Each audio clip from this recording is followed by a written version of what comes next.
Donc en premier lieu, on va voir un petit peu au cours du lupus ce qui se passe. Donc c'est une maladie rare, auto-immune chronique, avec une grande variabilité clinique. On a vraiment l'habitude de voir plusieurs symptomatologies, on va dire, chez les patientes du petit lupus, en fait, au lupus sévère. On a tendance à expliquer aux patientes, finalement c'est comme quand on parle anglais, il y a le petit qui sort de maternelle et qui dit j'ai parlé anglais, il y a l'étudiant qui va au lycée, qui parle mieux anglais, et puis il y a celui qui fait des études de littérature anglaise, et puis le bilingue, voire le natif anglais. Et donc tout ça, on va le retrouver dans le lupus avec des atteintes qui vont vraiment varier de juste l'atteinte cutanée, un petit peu articulière, aux atteintes sévères avec le rein notamment et l'atteinte neurologique. Et donc vraiment, ça ne va pas être du tout la même chose, ni la même manière en fait de s'occuper de ces patientes. Donc la pathogénèse est multifactorielle, on pense qu'il y a une part génétique, de la dysimmunité et puis une part environnementale, avec certainement un moment une mise en contact avec un virus ou autre chose qui fait que le système immunitaire va un petit peu s'emballer et on va développer des auto-anticorps.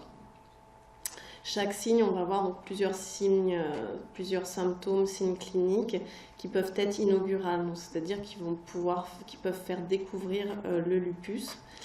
Et c'est une maladie qui va se présenter par poussée. Donc il y a des critères de classification, ACR, plus récemment aussi il y a le SLIC qui vont permettre en fait de classer la maladie, enfin le lupus. Bon, ça nous sert beaucoup, surtout pour tout ce qui est publication, en fait, pour avoir des cohortes plutôt homogènes. Mais en gros, on va avoir l'atteinte cutanée, photosensibilité, l'atteinte articulaire, l'atteinte sérique, neurologique, rénale, et puis tout ce qui est hématologique, puis les anticorps. C'est une maladie qui touche essentiellement les femmes, surtout la femme jeune, vous voyez, c'est entre 20 et 40 ans. Chez les plus de 50 ans, c'est rare et souvent, ça va être induit par un traitement. C'est une maladie rare et c'est plus fréquent avec des atteintes qui peuvent être plus sévères en Asie, Amérique du Sud et chez les Afro-Américains.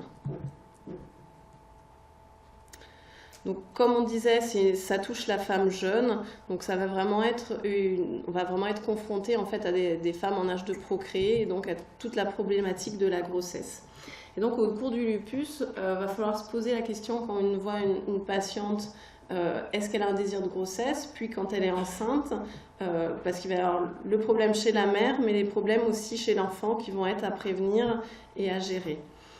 Donc chez la maman, ça va être un risque de poussée du lupus. On sait que le lupus, que la grossesse, tout ce qui est hormones, notamment avec la sécrétion d'œstrogène, va entraîner en fait des poussées de lupus, et notamment au niveau du rein.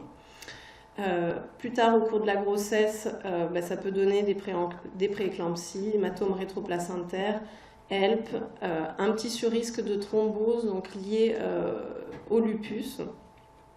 Et puis tout ce qui est rupture prématurée des membranes. Chez l'enfant, du coup, on va être confronté au risque de mort fœtale, à la prématurité, au retard de croissance, et puis, comme on le verra un peu plus tard, à la toxicité des traitements. Mais finalement, sur tout ça, les patientes, quand elles viennent nous voir, ce qui les intéresse, c'est est-ce qu'elles vont le transmettre à leur bébé, ce lupus. Et donc, on est très rassurante, il faut vraiment les rassurer. Voilà, leur bébé aura un sur-risque de maladie auto-immune.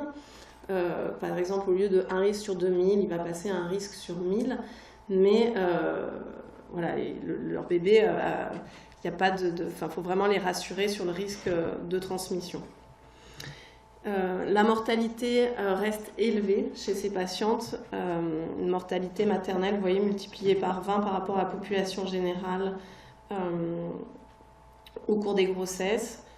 Souvent plus de comorbidités, hypertension artérielle, diabète, insuffisance rénale, et puis plus de complications à type de thrombose, hémorragie et infection au cours de la grossesse. Dernièrement, l'équipe de Jill Bayonne aux États-Unis a publié une étude, c'est l'étude PROMIS, sur les événements en fait, obstétricaux chez les patientes ayant un lupus. Et sur 385 patientes lupiques, alors les sévères étaient exclus, c'est-à-dire qu'il n'y avait pas notamment d'atteinte rénale chez ces patientes. Le message était quand même plutôt rassurant, avec 80% de grossesse non compliquée, mais quand même 19% de complications obstétricales. Et finalement, ce qui ressortait en facteur prédictif de ces complications, c'était le fait d'avoir un anticoagulant circulant type lupique. On verra dans la seconde partie, donc ça fait partie des anticorps de la biologie antiphospholipides. Et puis le fait d'avoir un antihypertenseur et d'être non-caucasien en fait, ou hispanique, avec un risque de complication qui était, vous voyez, nettement supérieur. Donc finalement, en l'absence de ces facteurs de risque, le pronostic obstétrical reste bon, et donc ça me permet un petit peu de stratifier le risque et les patientes, de pouvoir avoir en tête des sous-groupes et de faire vraiment plus attention chez certaines patientes. Voilà, donc vous voyez là sur la diapo, il y a peu de poussées sévères si le lupus est peu actif, hein, avec finalement 2,5 à 3% de poussées beaucoup plus sévères.